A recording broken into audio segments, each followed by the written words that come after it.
Hey guys, it's Chris from the Ultimate Recycler. Welcome to the channel. Welcome to 2026. I think this will be the first video that you all see. And it's another year for the Ultimate Recycler to forge ahead. I'm not going to quit on this emergency storage shed, which we're up to today. Episode 152. Almost at 3 years, something out of this shed every week.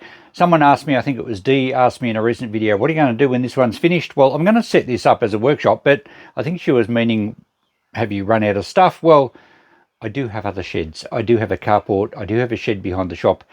It's embarrassing, but I've got lots of stuff put aside. But hey, this is my trade. I'm not a hoarder. I'm a second-hand dealer, and I acquire treasure in all its forms. And when I say acquire, we often clean out deceased estates, we clean out sheds. I've been through the story lots of times. It all got moved here in a hurry, and we've got to get it out because I want to use this shed as a workshop. I've got to set my workshop up a lot better. I'm a little bit frustrated that there's no room to move. And so this year, one of my resolutions is to try and get myself a lot more organised. I'll probably film most of what I do. Anyway, enough chatter. Let's get something out of this shed today. I think we've got one more box to get off a shelf unit in the middle of the room and we can move the shelves out. Yes, there's shelf unit in the middle. We have one box down the bottom. It's full of assorted tools. I can see, well, there's a pokerwork vase on the top, which is quite a nice piece anyway. I can see some woodwork tools. I don't know what else is in it. It's a ceiling fan box, and I don't think it's a particularly old box. It may date to the 80s or 90s, and normally I wouldn't think twice of it. But I had a young fan come into the shop, Spencer, so hi to Spencer. He came in with his mum and we had a chat. He follows my channel and he collects fans. So I'm going to save that box for Spencer and hopefully we can find some more fans in amongst this rubble. I have turned up a few fans over the time and I do get them through my normal travels. So certainly we'll look out for those. But let's get that box into the bench and see what's in it. So the box is pretty heavy and I think it's got some pretty interesting stuff in it.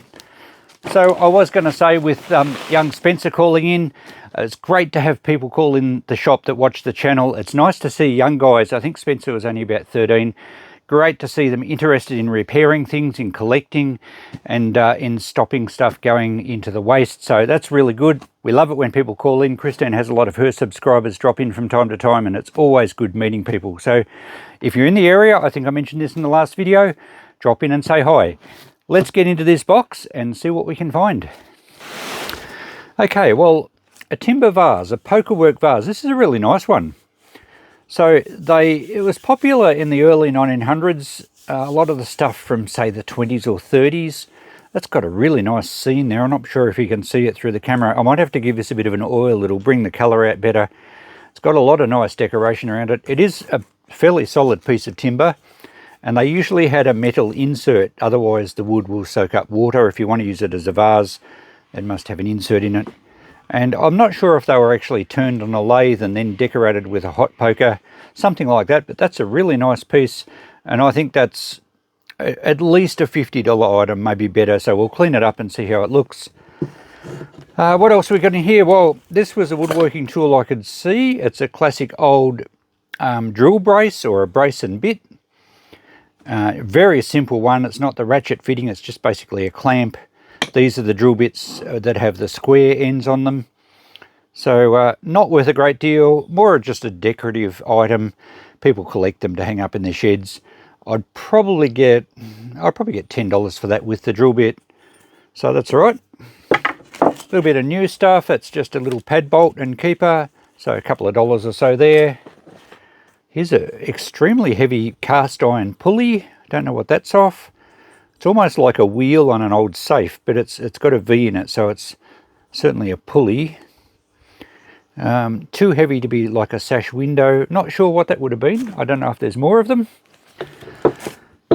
A little hand crank drill. I think these are a Leyland, are they? Lay tool, it says. I used to use one of these for small drill bits when I was in my teens making circuit boards and needed a little drill bit to carefully drill through without breaking it. So I have used one of these before. That'll clean up okay. It's probably not worth a great deal, maybe $5 to $10. plastic bag here. What's this got in it? It says stainless steel. Oh, they're pop rivets. Are they stainless steel pop rivets? I'll probably use those. There's a strap here with some very decent latches. Very nice latches. Now, I'm not sure what this was for. Well, that's just a more of a normal hook type one. But that's got to be worth something with latches like that on it. I don't know how good the strapping is, but at least $5 there. A blade from a circular saw. Now, I put these in the scrap. It's actually a tungsten tip one. It's got little hardened tungsten teeth on it. I always put these in the scrap metal though, because you never know if they're cracked or if it's the, I think those silver sort of these on, whether one's going to fly off when you first fire it up. You can usually tell if they're cracked though by balancing it on a screwdriver. So if they're not cracked, you'll get a nice ring to them, but I'm not prepared to take the risk. I don't know if one of these teeth is likely to come off. It actually looks in good condition, but for the sake of trying to get a few dollars for it, I'm not going to take the risk of someone hurting themselves, so I'll just put that in the scrap metal. People do use them for various things, like you'd make a clock out of it. You could, some people do folk art painting on them. Maybe I could put it in the $2 box and let someone do that, but I wouldn't recommend anyone using it. Okay, we have a little grease gun here. It's probably a motorbike grease gun. It's incredibly dirty. Looks a bit similar to the small chainsaw bar grease guns, but this has got a proper grease nipple fitting on it. It probably would clean up okay because it's greasy. The grease is dried, but it would still clean up all right. I guess if it's branded, it could be worth a bit, because the guys that do up old motorbikes like to collect their original tool kits for them. It's probably worth giving that a clean, but it's a bit of a messy job. Okay, what's this? Belt dressing, never slip. Belt dressing, that actually shows a flat belt, which is what they used in a lot of old machinery workshops. That's quite an old tin, that. It's actually branded Never Slip Manufacturing, Adelaide, South Australia. So an Australian tin, I think that would be worth at least $20, maybe quite a lot more. The old tins, particularly Australian ones, are worth pretty good money. That should clean up quite well. I'll show you how that comes up. I think I'll give it a quick clean in hot soapy water and then possibly some beeswax. Now, what do we got in here? Wax paper and some old spanners. Now, these aren't new. I don't think the paper was meant to be waxed. I think it's actually soaked in oil. But these are pretty old spanners. The paper's stuck to them. So we'll clean those up. I think they'd be possibly even Whitworth. Might be nice old English spanners. It looks like it's part of an original set. They all seem to be the same, but maybe it was wax. Of course, this box may have been very hot and the wax melted. All right, we'll clean those up. They'll certainly be saleable. Wow, we do have a mixed bag. Some interesting old pliers here. Greg Steel, I know the brand. I think these are cutters, are they? Wire, just simply wire cutters? I suspect they are. It's like a little guillotine action. I'll clean those up. Not sure why they've got a string, maybe just to hang them up. But yeah, I reckon they're quite good ones. Some shears here. Looks like they were spring loaded. They're pretty good shears too. A bit rough, bit rusty. Quite old ones. Here we have a little note. Is this like a Bowie knife? Little knife. It's not a folding knife. It's just like a little dagger. We'll clean that up. It might have a brand on it. People do collect those. And it's small enough that we can sell it. Of course, Victoria in Australia now has machete laws where anything longer than 20 centimetres is illegal to own. So that's the burner from an oil lamp. And I've got quite a lot of oil lamps to fix up. So I'll keep all these parts. Oh, that's not an oil lamp. I think it's a bicycle lamp. Oh, it's got a faceted red glass lens. P&H was, I can't quite remember it. Powell and someone So I think it's an English, yeah, Birmingham. I can't quite read the name on it. So that's probably a bicycle tail light. Looks like it had just an electric globe in it, although it looks like it's got a little chimney on it. But I don't think it was an acetylene lamp. I think it probably just had a globe in the bottom, but pretty early one all the same. We have some metal casters. These are off like a tea trolley. Oh, that one's in good nick. Like auto trolley or tea trolley. Yeah, they're okay. A bit rusty, some of them. Oh, they're nice on that side. So maybe just lying in this box for a long, long time. And the rubber tyres don't look like they're any good. They perish and fall apart. Is there 4 of them? Yes, it looks like there is. So they would still fix up okay. Oh, a metal mouse trap. So lucky we haven't seen any mice in here. They may have been in here. Oh, another wheel. There must be more than one set. Yeah, possibly 2 sets. Yeah, the rubber tyres are breaking down. That's an oil stone. It's coarse on one side, fine on the other for sharpening knives and things. What's this? Lehman. I don't know what that is. Is it a spinning top? Is it a toy? Not sure. I'll have to do some research on that one. A little tin here which has rivets in it. Well, that's what it says on the top. They might still be rivets. No, they're ball bearings. The tin's okay. That looks like it's part of something. What's that off? Is it broken? It says Diston USA, which made wood saws. I would say that's a saw set. So the slot there you put over the teeth and bend every second one way and every other one the other way. Fairly crude. Maybe it's a homemade, or it's not homemade, it's branded. But it looks like a saw set. Maybe it's made for the larger saw blades. So it certainly could be used as a saw set for a circular saw. I'll have to check that one out too. There's another one of those wheels. What's this? That's the handle from a large boiling pot or a jam pot or something like that. And is that just steel? Yes, it is. So yeah, not so much a bucket. I think a jam pot, boiling pot, something like that. Cast iron one. A little clip there. They use these on 3-point linkage tractor and implement hookup, so I'm not sure what those clips are worth. Another wheel. I'm not sure what they're called, I mean. Here's a very large old buckle. It would have been off horse harness. These are usually nickel or brass. So that's okay, we'll sell that. Just a split link for a chain. Bit of everything here. Here's a pretty cool early potato masher. Look at the twisted wire. That's a really nice piece. I don't think anyone's going to mash their potatoes with it ever again, but I reckon that will still sell in the shop just as a great old kitchen ornament. A relic from the past. A coat hook from a hat rack or a coat rack. Now, here's some Bellows. Timber. Air inlet or outlet? Probably outlet. Where does the air come in? That's definitely the outlet, and that works brilliantly. So the leather Bellows part's in very good condition. Oh, it comes in that side. So air in that side, out that side. That works really well. It's branded here. Formison Rubber Corporation. That's just on the pad. No brand on the actual thingo.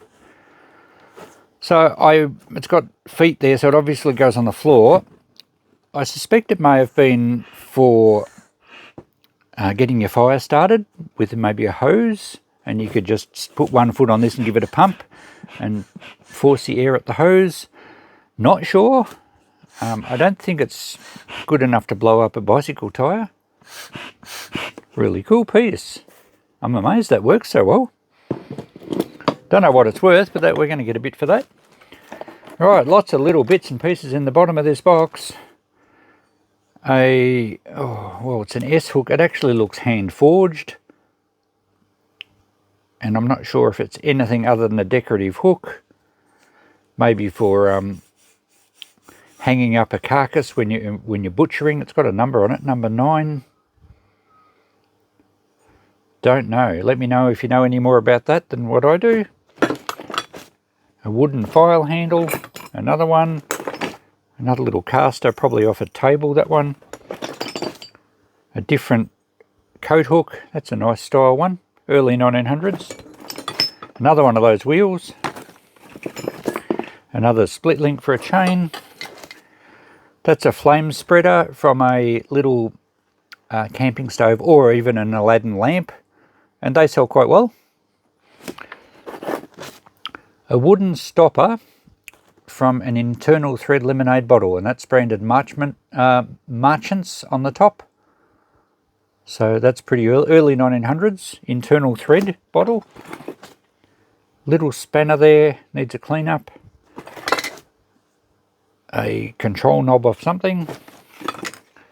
Well, it's all sorts of little bits. There's a caster wheel again with a porcelain caster, so probably off a chair, that one. A very heavy cast iron turn wheel. I don't think it's off a tap. Normally the tap ones have indentations around the side that you can grab with your fingers. Maybe it's a wheel off a toy, but it's got a square centre, so I'm not sure about that one. Wow, a little box here. What's that say? Prepared in Melbourne.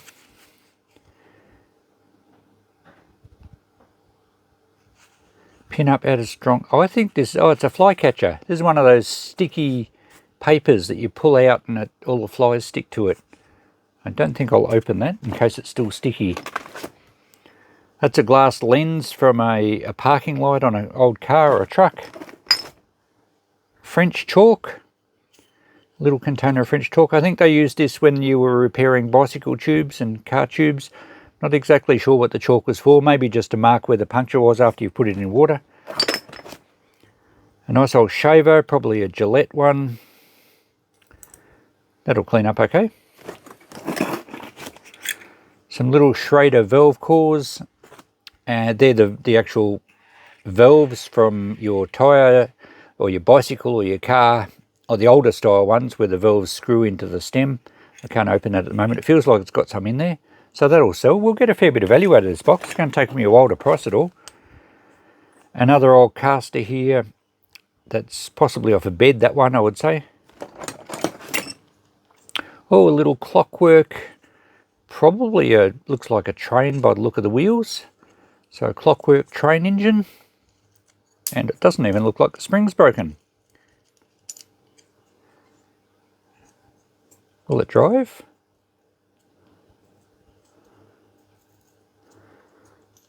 Oh, I better be careful the spring doesn't fly out. So the spring's not actually broken, but for some reason the wheels aren't driving. So it's obviously not in very good condition. We'll see if we can find a brand on that. Another caster from a chair with a porcelain wheel. And what do we got here? A knob of something, but that's broken. That looks like, not sure on that one. Another type of flame spreader, perhaps, from a heater or something. A very nice old cast iron. Oh, it's broken, unfortunately. Spring-loaded cast iron hinge. These were on... this is probably a bit heavy for a fly-wire door, but they were on old fly-wire doors back when they were timber and had wrought iron decoration, so they're quite a heavy door. They also use these sort of things on swinging doors in shearing sheds, but that one's unfortunately broken. A horse bit, an old bit. Horse gear sells okay.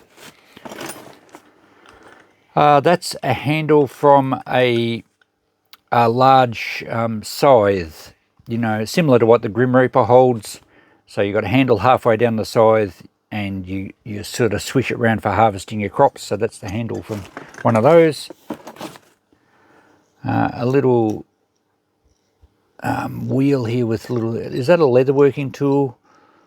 I've seen these before and I can't quite remember what they are. You did have a similar sort of one when you repaired a puncture with the old glue-on patches that you had to run this back and forward to make sure the glue stuck properly, but I think it's too sharp for that, so may have been leather work. Another old caster there, probably a bed one. Another caster wheel. That's more your standard meat hook for your abattoirs for hanging up carcasses. A nice wood chisel. That looks a pretty good one. So it's even quite sharp. Might have use for that, but that would sell well. Another chain split link. Another little cast iron wheel, that would be off a toy, that one. A double pulley, probably for some old blinds, canvas blinds. Another caster. Here we have a, what's this, Carter Climatic Control. I think that's off a carburettor. Carter's certainly made early carburettors for cars. It's patented in the USA. And climatic control, I think the spring had something to do with automatic choke. I may be on the wrong track with that one. But I don't think it's of a lot of value, but interesting all the same. The remains of a clock. That's a bit far gone. I don't think I'll be trying to fix that one. I don't think there's many usable parts in it, except maybe the glass. And the dial's not bad, and the hands I would keep. So that clock's probably out of some sort of dressing table clock. They pushed into all sorts of things. Some crystal cases, some timber ones. Fairly standard little dressing table clock. Not an alarm clock, just purely a wind-up clock. I don't know what that is, made in Germany. I think it's a little paper container, and it's got, oh, they caps. They might be for a cap gun. I'll get you a better photo of that. Nice vintage key, not sure what that one's from. Okay, we have a ruler, Australia's Breakfast Crispies. Build strong, healthy children. Got a bit of a chunk out of it, but nice advertising ruler all the same. Another pulley from Old Blind. That was some wax paper around the spanners we had earlier. Another large pulley. An early fishing reel. Doesn't feel like it turns anymore. Now some of the early reels were quite valuable. I think there was a Hendrix, and these little ones have a different name, I think. We'll have to clean that one up. I think that would sell. A little tool here for taking the valves out of your tyres, unscrewing that centre valve that were in that little tin we had before, and also that part's threaded that you can thread onto the outer part of the valve stem, which helps when you're actually replacing the tube and you need to pull the valve stem through. I think that looks like it rethreads the inner part. So handy little tool there. Here we have another Schrader valve cores tin. Another shaver here. This one's a Valet. Maybe the other one is as well. So that will sell okay. That is half of a...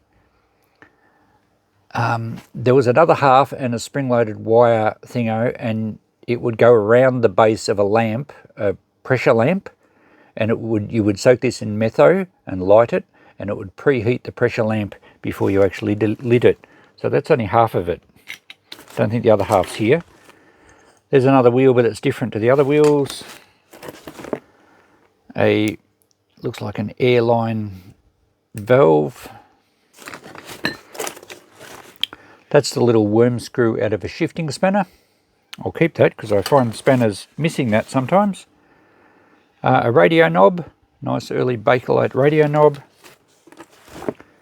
A dog tag, Shire of Goulburn, which is our Shire. Well, it's no longer the Shire of Goulburn. It changed, but that's 1979 to 1980. Maybe a little bit of value. Someone might collect that. And a really lovely, nice old key. These are great old keys. These. That would be late 1800s, probably a front door key, or maybe even a commercial building. Probably not quite big enough for a commercial building, but just a really nice old key. They sell very well. I do keep them sometimes, though, in case I get an old lock that needs a key. There wasn't many different sorts. So, but that's a really nice key. At least $5, probably 10. And the only other things we have in here are a couple of combs from shearing handpieces. And I've got a whole box of those somewhere. I'll just put those with the other ones. That's the end of our box. And the box actually looks like it's in pretty good condition. So we'll save that one for Spencer. I will clean it out. And I've got a lot of stuff on the bench here to clean up and sort out and price. So it's the next day and I've been flat out cleaning and checking, researching, lots of cleaning. Did I say cleaning? There's some pretty good value in this box, and what an assortment. It really is a big range of knickknacks, of bits and bobs. Let's quickly go through them. I did discover a few things of interest. The lamp burners I'm going to keep. Same with the key, the worm drive from the shifter, and the internal thread stopper there, the Marchant's one. These radio knobs, I've got a box of these, so I'll just throw these in. This one's a Phillips, as you can tell by the trademark there, but it is broken. However, you can kind of at least use it as a pattern if you need to make one. Not sure. I'll put it in with my just a sorted box of old radio knobs for now. Not worth trying to sell, especially individual ones. That stuff's just going to be $2 each. The pokerwork vase cleaned up quite nicely. I just wiped it over with some methylated spirits, and that kind of melts the shellac, and if you do it quickly it leaves it with a nice gloss. If you put too much metho on it, it actually goes sticky, but that looks magnificent. Really nice scene on there. So I think I'm probably going to put about $60 on that in the shop. I cleaned up this belt dressing tin. That cleaned up pretty well, and with these tins I just smear some beeswax over them, and that stops them rusting again, brings out the colour a bit. I did that with a couple of other tins here. I think the bifurcated rivets, and I think that means they're split rivets. That cleaned up quite well. A little bit of beeswax. I've left the ball bearings in there because they're no good to me, and it can double as a baby's rattle perhaps. Alright, I won't waste too much time here, but we'll quickly go through. Things cleaned up pretty well. The grease gun here, I did wash it down in petrol, left it soak overnight, and it gradually dissolved all the dry grease. It's a bit rusty on the body. It's a Sydney made one, STG, and I don't think they were any particular motorbike grease gun, but they were probably just a aftermarket thing. I'm going to probably put $20 on it. It is all brass housing. The key cleaned up really nicely. Oh, and as I take the key away, the little clockwork motor works. I sprayed just some spray lube in it. The gears are very, very worn and it's quite rusty, but I'm probably going to put $10 on that. The wheels are still good. Anyone that restores old wind-up clockwork trains may have a use for that, at least for parts, and the keys on it as well. Speaking of keys, that one just buffed up really nicely on my wire wheel. We'll go $10 on that one. This is a curious piece, and it is a spinning top, German made, and made between 1930 and 1948, if I remember correctly. It's got the DRGM, I think, initials, which equate to the German equivalent of registered trademark. So you would have wound a string around the bottom. I haven't tried to do it. Hold the little bottom square, give the string a real pull like you're starting a chainsaw, and it spins. So not in bad condition, a bit rough but not damaged. I think we'll probably go about $20 on that. Lots of people, well, there's plenty of vintage toy collectors. These things, the flame spreader, this is from an Aladdin. They're actually quite valuable, and you can buy new ones for about $40. And second-hand ones seem to sell quite well. I think I'll put $20 on that, which isn't bad for a little piece of brass. I could not find, I could only find one example of this. It is a saw set, and that was with a group of other ones, so it's a bit hard to get a value. I think they're quite rare. Probably go $25 on that one, I think. That is from a Carter carburetor. It's the it's a thermostatic choke control. So I guess what that does with this spring under here, it depends on the weather. It automatically sets the choke depending on the temperature. I think that's how it works. This is probably a 1930s one, so probably not, you know, I don't know, we might just put $5 on it. These were gun caps. That Christine tells me this is a pattern marker, I think, for dressmaking. I buffed it up a little bit. It's a little bit rough. You can see the Schrader valve cores do have valves in there. Things washed up pretty well. This is a nice bike light. I forgot to look up what P&H is. I think it was Powell and something, Hamer, something like that. Powell and Hammer. Unfortunately, the glass lens, the faceted glass lens, has a little break in it, just on one side there. It does have a glass lens underneath as well for shining light down on the road. So would have had an electric globe, and it was just probably vented to make sure it stayed cool. Nice piece, probably about $20 maybe. These things, I think, are military. They are wire cutters. They were used in World War I and World War II, and they're for cutting barbed wire when you're out in the field, I guess. I could not find a Department of Defense arrow on it, but it is a little bit pitted. But there was some online that did say they had a Department of Defense broad arrow. They were selling, well, a few were selling up around $50. I think I'll go 20 on that because I can't find a mark on it. These spanners that were covered in wax paper, I put them out in the sun and just wiped the wax off. And they've cleaned up. Well, I didn't really clean them, I just wiped the wax off. So they're all German ones, I think. Yes, I think you pronounce the W as a V, so it's Davidat. And they're metric, so 27, 22, 14 and 10, and 24, 19, 17. So really nice set there. Pretty much, I would suggest they're new. I think the paper they were in, and there's absolutely no wear to the jaws. I think I'm going to ask $20 for that set. These little valet razors, not roses, cleaned up quite well. One of them even has a blade in it, not that one. We might go $10 each on those. I think that one's got a blade in it. Oh, maybe it was the other one. So that's okay. Lots of value here in just little knickknacks. What else do I have to tell you? The casters, these porcelain ones would be off a chair. There's only 3 though, although most of these antique chairs only had 2 casters on the front, and the back legs actually sat on the floor. I'll just sell those at $5 each. I couldn't find any exactly the same as this as far as an air pump goes. I found a few different sorts. I'm guessing it's still for a fireplace, but apparently I found one that it was for a dentist, but I don't think that's medical at all. I think it was just a domestic fireplace. These wheels, unfortunately, are all rusty on one side. They must have been lying in a shed that way. And most of the rubber tyres are still intact. So they might be worth putting $5 each on, because they would clean up okay. And if someone's got an old tea trolley and just need one wheel, $5 is nothing. The rest of this stuff's going to be $5 each. The chisel cleaned up very nicely. It's a Titan brand. And it just buffed up on my wire wheel. And I wiped a bit of beeswax over that. It's actually very sharp. So we'll get at least 10 for that, maybe 15. I haven't pulled this clock apart. I'm just going to rescue the glass and the hands. The rest of it's just scrap metal. Couldn't find a brand on this knife. It's quite pitted.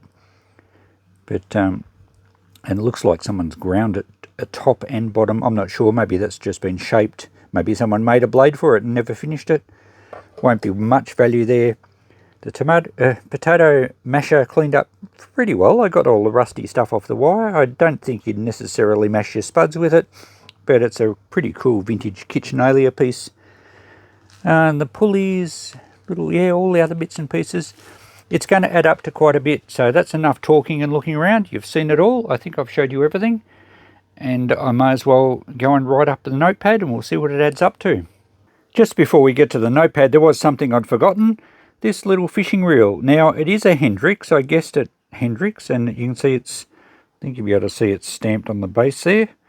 It's, I think it had been in a fire. It cleaned up okay, but it had that distinct patina from being burnt, and the wooden spinny bit on the handle there is obviously gone, and it feels like the gears are slipping in that little gearbox there.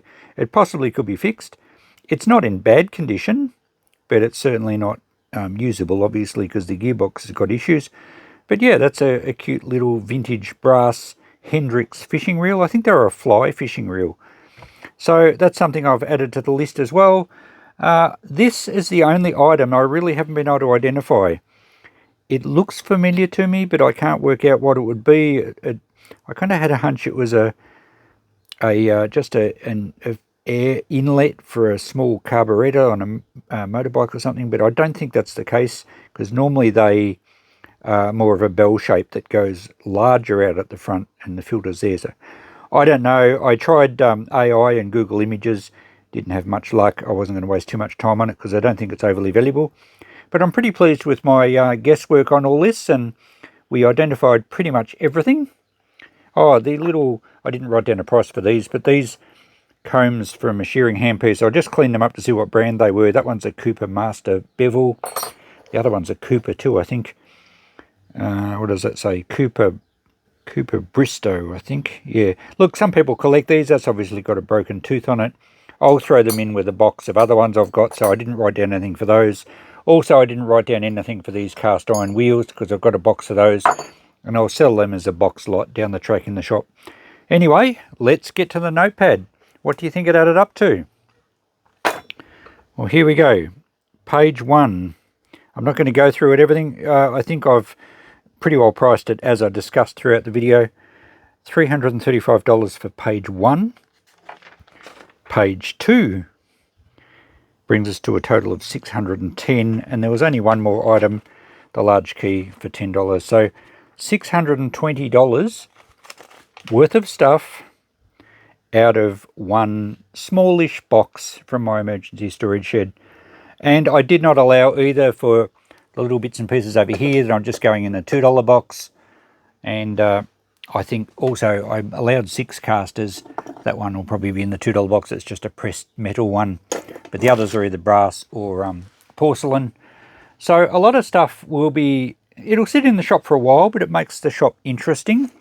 And sooner or later I have someone coming in, and it happens quite often, saying, do you have any coat hooks for an old hall stand? And they'll go through the box, and they all sell. So I'm going $5 on all those, same with the wheels, same with the casters, because, you know, if someone comes in and has an antique chair that's broken a porcelain caster, $5 is nothing. They'd be absolutely wrapped. So that's what I'm doing with all that. Hopefully we get around about $600 return over time. And just something I needed to point out too, I think it was JJ's Library mentioned in a recent video about US dollars. Most of my subscribers, most of you guys are in the States, a lot in the UK and Canada and all around the world. But a lot of US watchers probably saying, you know, $5 for that little tin, or $5 for a rusty caster. Well, remember, that's $5 Australian, so it's probably only $2 or $3 for you guys.